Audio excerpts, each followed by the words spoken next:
लाल जी बहुत छोटे हैं, अभी एक ही दिन के हैं। आनंद उत्सव मनाया गया, आनंदोत्सव मनाया गया, सब बड़े प्रसन्न हैं।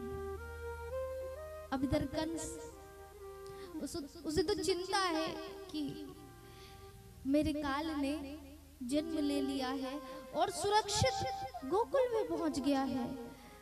किया क्या जाए, पूतना को बुलाया, पूतना को बुलाया महाराज, आदेश दिया कि जाओ और गोकुल में जितने भी नवजात शिशु हैं सबका वध कर दो। पूतना आई कहा महाराज आप चिंता मत करिए, इतना टैलेंट तो रखती हूँ कि आप जो आदेश दे उसका मैं पालन कर सकूं। इतनी शक्ति तो, इतनी सामर्थ्यता तो है, आप चिंता मत करिए, इसमें कोई डाउट मत करिए। कंस बड़ा खुश हुआ, चलो ठीक है भाई, एक ही दिन में सब काम तमाम हो जाएगा, बात और चिंता की तो है ही नहीं। ये पूतना कौन है जानते हैं? कंसेन प्रतिघोरा पूतना बाल घातिनी। कंस की भेजी हुई दूत है, जिसे क्या कहा सुखदेव जी महाराज ने? कंसेन प्रतिघोरा पूतना बाल घातनी, बालकों के लिए घातक है। ये क्यों घातक है? देखिए नाम से समझिए, पूतना, पूत का अर्थ क्या होता है? बालक, संतान। पूत का अर्थ संतान, और पीछे ना लगा दिया जिसका संतान नहीं है, जो संतानहीन है वो ही कौन है? पूतना है।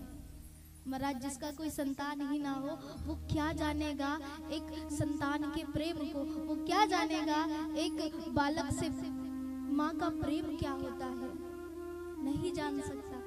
इसीलिए तो कंस ने पूतना का चयन किया सबसे पहले। अच्छा ये पूतना और है कौन? राजा बलि की कथा आप सबने श्रवण पान की। राजा बलि जी जब 3 पग जमीन दान कर रहे थे वामन भगवान को ना, तो उसी समय जब बड़े सुंदर रूप में आए वामन देव, तो राजा बलि की पत्नी थी विंध्यावली, उनकी बहन थी रत्नमाला। रत्नमाला ने देखा, कौन? राजा बलि की बहन ने, बहुत सुंदर रूप में थे भगवान वामन जी के रूप में। सोचा काश ऐसा ही पुत्र मेरा भी होता। भगवान ने तथास्तु कहा। जैसे ही 3 पग जमीन में बलि से पूरा सर्वस्व ले लिया भगवान ने, तब रत्नमाला ने कहा अगर मेरा बेटा ऐसा होता तो मैं उसका सर्वनाश कर देती, उसे विष पिला करके वही मार देती। भगवान ने उस समय वो भी कह दिया तथास्तु। आज वही रत्नमाला कौन बनी है? पूतना। पूतना आती है कहाँ? गोकुल में।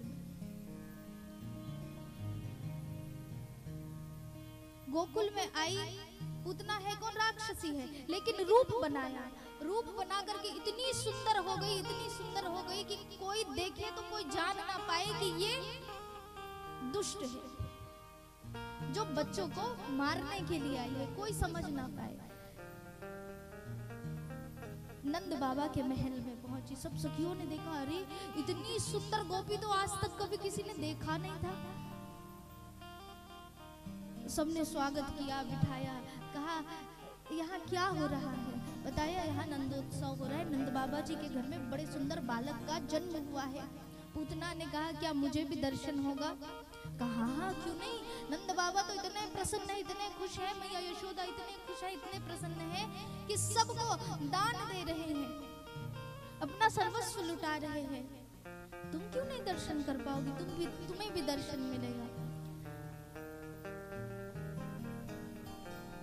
पूतना को कृष्ण जी को दिया गया।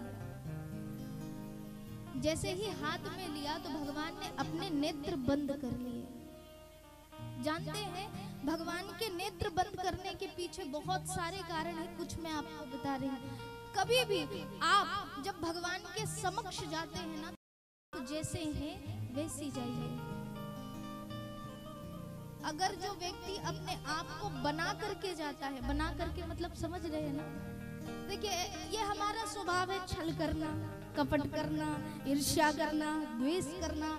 लेकिन महाराज हम क्या सोचते हैं, ये सब तो भगवान जानते नहीं, ये सब तो भगवान देखते नहीं, और हम बड़े जाते हैं भगवान के पास। इन सबको भूल करके, इन सबको छोड़ करके, इन सबको त्याग करके, बड़े अपने आप को बना करके, ऐसे भक्तों के लिए भगवान अपने नेत्रों को बंद कर देते हैं। पूतना राक्षसी थी लेकिन मेकअप करके आई है,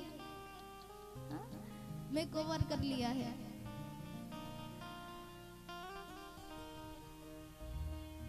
सज करके आई, तैयार हो करके आई, अपने रूप को ढक करके आई है, वास्तविक रूप को ढक करके आई है, नकली रूप बना करके आई है। भगवान ने अपने नेत्र बंद कर लिए, पहला कारण। दूसरा जानते हैं, कई संत बताते हैं कि पूतना के आंख बंद, पूतना के सामने आंख बंद करने का कारण ये भी था बिहारी जी का, अगर कहीं आंख खुला रखते और पूतना कृष्ण जी की आंखों में देख लेती ना, तो उसे ज्ञान हो जाता कि ये कोई साधारण शिशु नहीं है, अपितु कौन है, ये विश्व के रचयिता है, ये भगवान है, परम पिता है।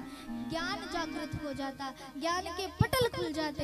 इसलिए भगवान ने अपने नेत्र बंद कर लिए ताकि पूतना नेत्रों में देख ना पाए। कई संत ये भी व्याख्या करते हैं महाराज कि भगवान ने नेत्र बंद किया और सोच रहे थे कि पूतना के लिए कौन सा स्थान सुरक्षित करे, कहाँ भेजना है।